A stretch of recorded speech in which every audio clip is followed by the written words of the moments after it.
क्या आप जानते हैं, भगवान श्री राम जैसे स्वयं विष्णु के अवतार तने पड़ी थी, लेकिन जब 108वां नीलकमल अचानक गायब हो गया, तब श्री राम ने ऐसा क्या किया कि स्वयं आदिशक्ति प्रकट हो। लंका अब सामने थी। समुद्र के उस पार बैठा था अधर्म का सबसे बड़ा प्रतीक। श्री राम जानते थे कि यह युद्ध केवल दो राजाओं का नहीं, बल्कि धर्म और अधर्म के बीच अंतिम संघर्ष होने वाला है। रावण केवल एक बलशाली राजा नहीं था, उसके तप ने और भगवान लगभग अजय बना दिया था। युद्ध की सारी तैयारियां पूरी थी। क्या केवल शिस्तमार योद्धा को परा सकता है? उसी समय महान ऋषि श्री राम के शिविर में पहुंचे। उन्होंने श्री राम को एक ऐसा रहस्य बताया जिसे सुनकर पूरी वानर सेना भी आश्चर्यचकित रह गई। ऋषियों ने कहा, आपको पहले आदिशक्ति मां दुर्गा की कृपा प्राप्त करनी होगी। तभी स्वयं ब्रह्मा जी प्रकट हुए। उन्होंने श्री राम को बताया कि देवी दुर्गा की विशेष आराधना ही, किंतु आज शारदीय काल में उनका का यही अकाल बोधन कहलाता है। श्री राम ने बिना किसी संकोच के ब्रह्मा जी की आज्ञा स्वीकार की, क्योंकि धर्म की रक्षा के लिए स्वयं भगवान भी नियमों का पालन करते हैं। वानर सेना ने समुद्र तट पर प्रारंभ किया।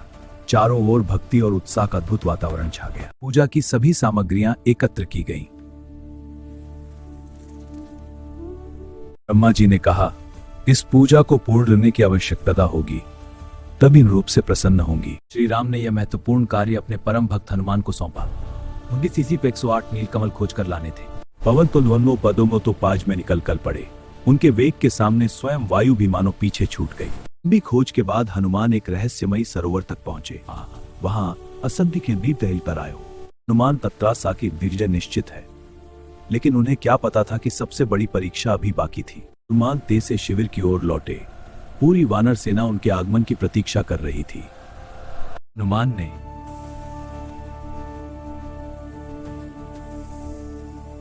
शुभ मुहूर्त में मां दुर्गा की महापूजा आरंभ हुई। ओम जय दुर्गा माता। श्री राम पूरे मन और श्रद्धा से एक एक नीलकमल मां दुर्गा को अर्पित करने लगे। स्वर्गलोक से मां दुर्गा श्री राम की भक्ति देख रही थी। क्या श्री राम की श्रद्धा सचमुच पूर्ण है? श्री राम की परीक्षा लेने के लिए मां दुर्गा ने गुप्त रूप से एक नीलकमल अदृश्य कर दिया। किसी को भी इसका आभास नहीं हुआ।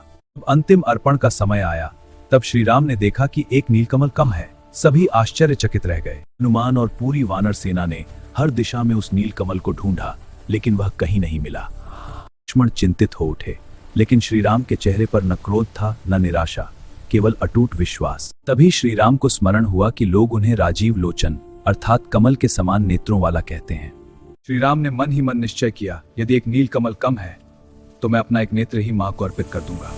श्री राम ने अपना बाण उठाया और बिना एक क्षण की भी हिचकिचाहट के अपने नेत्र का बलिदान देने के लिए तैयार हो गए। हनुमान, लक्ष्मण और पूरी वानर सेना स्तब्ध रह गई। सभी श्री राम को रोकना चाहते थे, लेकिन उनके संकल्प के आगे कोई कुछ न कह सका। स्वर्गलोक में बैठे सभी देवता भी यह दृश्य देखकर विचलित हो उठे।